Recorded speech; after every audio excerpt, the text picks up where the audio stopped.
Like a boomerang, we take the highs and lows, but we always come back to you. Ladies and gentlemen, you are back with me. I am Matt Perry, the madman himself, as we got a lot to talk about, from the NBA playoffs to the happenings in the NFL to why Roger Clemens probably will have a little bit of a better sleep tonight than he's had in past nights. We'll also talk about why being known on YouTube is a little bit of a curse. We got a lot to talk about, so sit back, relax, turn the player up just a little bit louder. You just stepped into the madhouse.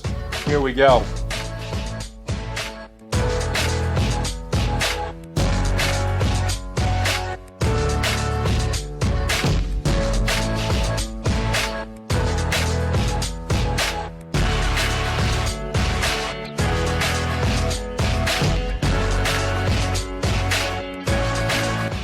One of the things about sports is that there's truly no off-season. And not like any other aspect of life, we live in a 24-hour-a-day news cycle. The NFL is the number one sport in the U.S. by a landslide and does not look like it'll be giving up that title anytime in the near future. It is for that reason that we as football fans eat up any and all information that falls at our feet about the sport of pigskin. Football is in a unique situation right now, as on the one hand it struggles to move forward from one of the ugliest forms of team upheaval with the arrival of Bountygate onto the national scene, and then trying to push forward from under the guise of the concussion injuries that have plagued the sport and have become a real issue from not only the inside but from the outside sections of the league. News came out today that Jonathan Vilma, the man who is widely viewed as the right-hand man to Greg Williams in getting the bounty scandal going, is suing NFL Commissioner Roger Goodell for defamation for statements made by Goodell in handing down punishment in the bounties. This can only be seen as horrible news for the NFL, which now just so badly wants to distance itself from the whole issue. Without question, the NFL would have just loved the players to just accept the punishment and move on from it. But we know that is certainly not going to happen. Greg Williams has become more of a man and has accepted his punishment and will sit out for as long as necessary. Whether this new lawsuit holds up in court remains to be seen, but this much can be sure. The NFL has to be upset in the direction that this is taking overall, and most likely just wants to get it over with and move on from it. But I have to wonder this: what does Vilma seek to accomplish with it? The NFL fan base just wants to put this in the past and attempt to try and move on at the very least. But every time it seems like the fan base of the NFL can move on, new news seeps toward the forefront and a new piece of the puzzle comes up, and we as fans are left scratching our own heads as to how far this could possibly go. If Vilma really thinks he can come out of this a winner, he is sorely mistaken. And all this lawsuit does is fuel an already massively burning fire. Therefore, one must ask and wonder if Vilma has not gone into a scorched earth policy in the hopes that no one comes out of this in any good way.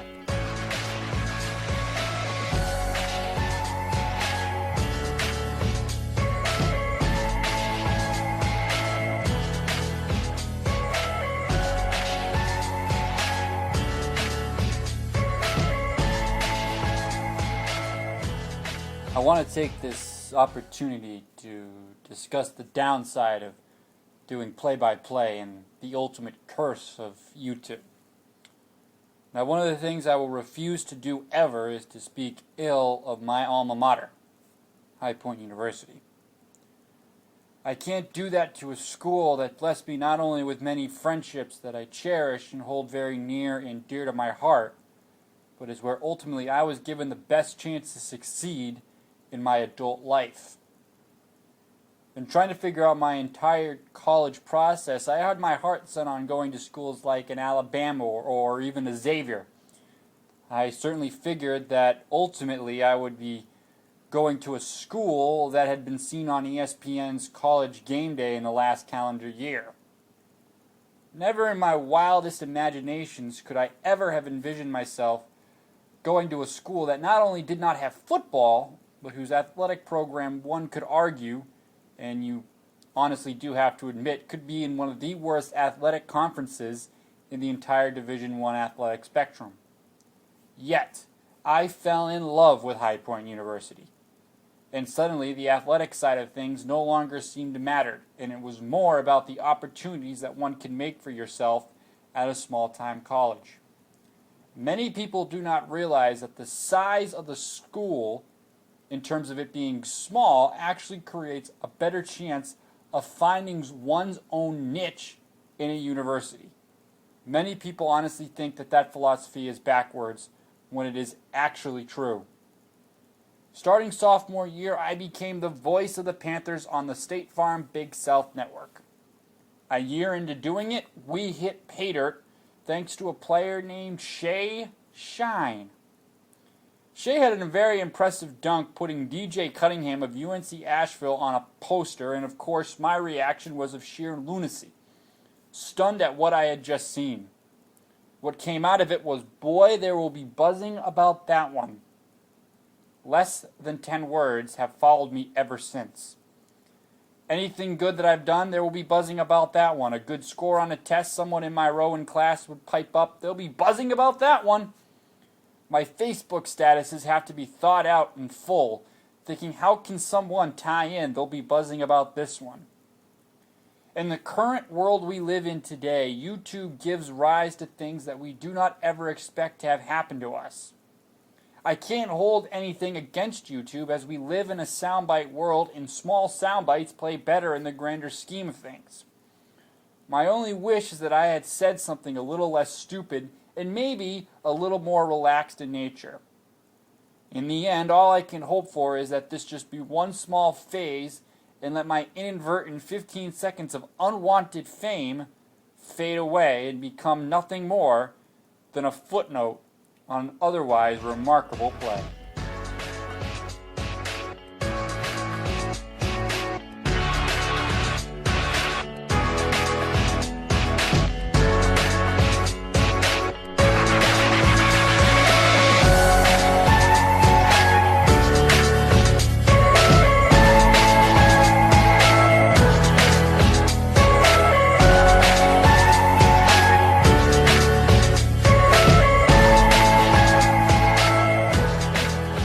Roger Clemens will probably sleep a little bit sounder tonight than he has in a very long while. He does not need to thank his attorneys, much less a clean conscience for his peaceful night's sleep tonight that he will get. Instead, he can thank the very man who was seen at one point in time as the man who could quite possibly have put him beyond bars. Brian McNamee is his former personal trainer. McNamee is now the star witness in Clemens' perjury trial in federal court. McNamee today was on the stand to continue his testimony in the Clemens scandal.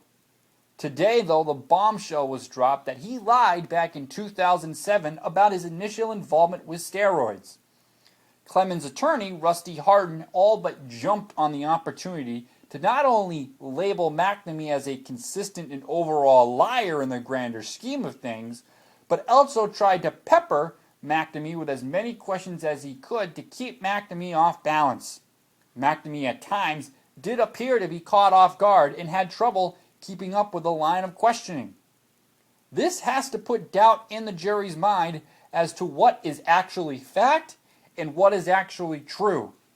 But it should come as no surprise to sports fans that stuff like steroids can lead to such questioning in one jury's mind. Keep in mind, the jury of this pool is made up of primarily non-sports fans who have no idea the impact that steroids have had in sports over the last 5 years. Instead, questions have to arise of what is truth and what is made up, what is a lie and what is real. But isn't that what steroids have done? Steroids have altered in all sports fans' minds what is real and what is fake. Unlike a lot of things we've seen in sports, there is no ability to put an asterisk near anything sport-related. But sports fans have to start to question if there will not be some sort of asterisk going near this Clemens trial in the next couple of years as this moves forward. Ultimately, the only thing that really may be hurt in the end is Clemens' ultimate legacy. Hall of Fame voters have shown that anybody even remotely linked to steroids does not stand much of a chance of being admitted into the Major League Baseball Hall of Fame. Just ask Mark McGwire and Rafael Palmeiro how well that's working out for them. Without question, Roger Clemens was one of the most dominant pitchers in the history of Major League Baseball, but will more than likely be denied a chance to sit among his peers in Cooperstown. Time will tell how Clemens ultimately comes out of this thing, but right now, it doesn't look like he is in much danger of going to jail. Time will tell, but right now it looks like Clemens has worked his way back to a full count.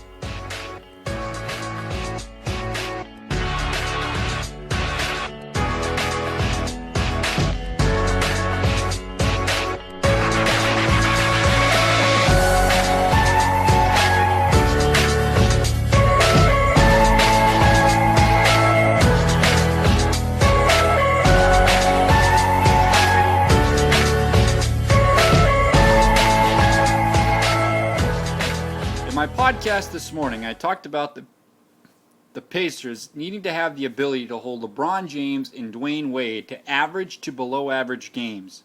They did just that, holding James and Wade to a combined 27 points, with the majority of the points coming from LeBron James, who had 22. I also talked about the Pacers needing to have a star game from Roy Hibbert, who went off tonight with his coming out party with 19 points and 18 rebounds. The absence of a genuine center absolutely hurt the Heat, as both Hibbert, Granger, and David West all combined to have at least 12 plus points and at least 7 rebounds. The Pacers absolutely wore the points in the paint, scoring 32 points in the paint, though the Heat were able to score 38 points in the paint. The fact of the matter is the hometown crowd in Indianapolis was squarely behind the Pacers from the word go. Make no mistake about it, the national public do not like the Heat and are fully behind the Pacers in rooting for Indiana in this series. Suffice it to say, public relations for the Miami Heat are at an all-time low, and very few people want to see the Heat win the NBA championship this season. Few expect the Indiana Pacers to give Miami even a 5-game series at the start of the series last week. However, the tables were turned when Bosh went down with an injury, and now Indiana has more than a fighting chance of being able to get out of this series with a victory. If they continue to play like they did tonight, the series could be over before it even really gets off the ground, and Miami could be making golf reservations and tee times sooner than they would like to imagine at the start of the season. Erik Spoelstra now has the impossible task in front of him of trying to regroup the troops and get them going in the right direction. Miami's offensive struggles tonight were clearly evident, and Dwayne Wade certainly seemed to be in some kind of shooting funk. Regardless, you do not expect Wade to have back-to-back performances like he did tonight. Game 4 could be the utmost important for the Heat and is a borderline must-win for Miami, as Indiana would love to be able to defend home court advantage before returning home and possibly closing out the Heat at home in Miami. The Heat, on the other hand, have to regroup and get back to the basketball the way they know how to play. LeBron James cannot be averaging only 22 points and 7 rebounds a game, and your leading scorer cannot be Mario Chalmers, who had 25 points. Joel Anthony, able to come off the bench and provide 10 points, does help the Heat on the collective whole. But the absence of Shane Battier and Dexter Pittman, who were both in the starting lineup, combined for 26 minutes and no points. The Heat have got to do better, and they've got to do better quicker, or they could be in a ton of trouble real quick.